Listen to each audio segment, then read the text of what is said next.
túi tray trong đàn Campuchia Việt Namในข้างสตูนี่ข้างกัมพูชีในข้างกัมพูชีเพลานี่มาข้างในข้างบอลบอลยืนข้างเวียดนาม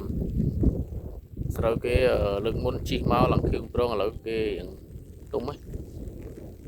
hàng cái thua chỉ chôn cái thua lỗ em vượt sai phương kia tè đó lại na miền sai phương miền ấy được lại nâng ở đôi dương này dương ở đây dương sọc đó thằng dương đi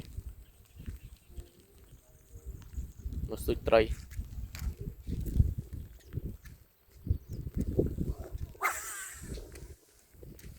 đừng phiêng biết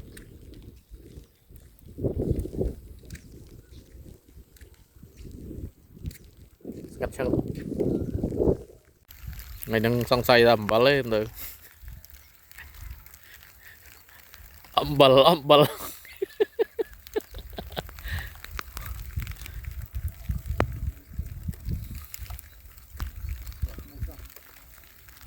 nó tạm mũi thêm mớ